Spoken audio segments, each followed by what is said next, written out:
नमस्कार, स्वागत बा आप सबके इन खबर के भोजपुरी चैनल पे। खनन घोटाला और आय से अधिक संपत्ति के मामला में पूर्व मंत्री गायत्री प्रसाद प्रजापति के 4 शहरन के 13 ठिकाना पर ईडी द्वारा बृहस्पतिवार के छापा मारल गई। लखनऊ, अमेठी, दिल्ली और मुंबई में भइल कार्रवाई के दौरान तमाम बेनामी संपत्ति के दस्तावेज मिलल और 44 लाख का नकदी भी जब्त कइल गई। जांच एजेंसी द्वारा गायत्री के महिला मित्र गुड्डा देवी की लखनऊ में आशियाना स्थित आवास और दामाद के विभूति खंड गोमती नगर में ओमेक्स हाइट्स के फ्लैट के भी खंगालल गई। एकरे अलावा गायत्री के सरोजनी नायडू मार्ग स्थित हैवलक कॉलोनी में निर्माणाधीन परिसर, आम्रपाली योजना व आलमबाग के परिसरन के भी खंगालल गई। कार्रवाई के दौरान केंद्रीय बल के साथ जवान भी मौजूद रहे लोग।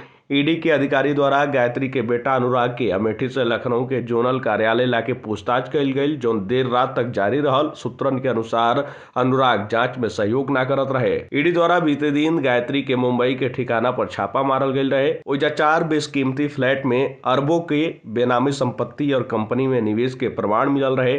वो जांच के बाद ईडी के अधिकारी गायत्री के बाकी ठिकाना के भी खंगालने का निर्णय लियल लोग। एकरे बाद बृहस्पतिवार के कार्रवाई कइल गई। जांच में सामने आयल की गायत्री गुड्डा देवी और अपने दामाद के नाम से भी कई संपत्ति खरीदले बाटे। गुड्डा देवी के अमेठी के ठिकाना पर छापा के दौरान अधिकारी की नोट गिने वाली 2 मशीन मंगावे के पड़ल और ओइजा करीब 2 घंटा तक नोटन का गिनती चलल। रात करीब 9 बजे ईडी का टीम ओइजा से बाहर निकलल।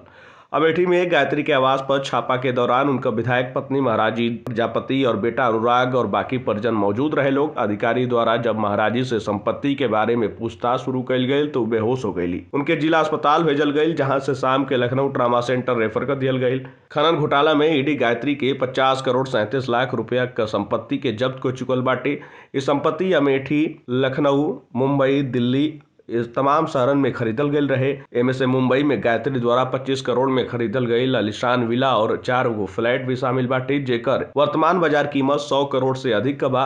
गायत्री वर्तमान में लखनऊ जेल में गैंगरेप के मामला में सजा काट रहल बाटे। वहीं सपा विधायक महाराजी प्रजापति हाल ही में राज्यसभा चुनाव के दौरान अस्वस्थ होखले का हवाला देके वोट न डाले आयल रही, जेके लेके राजनीतिक गलियारा में तमाम कयास भी लगावल जात रहे।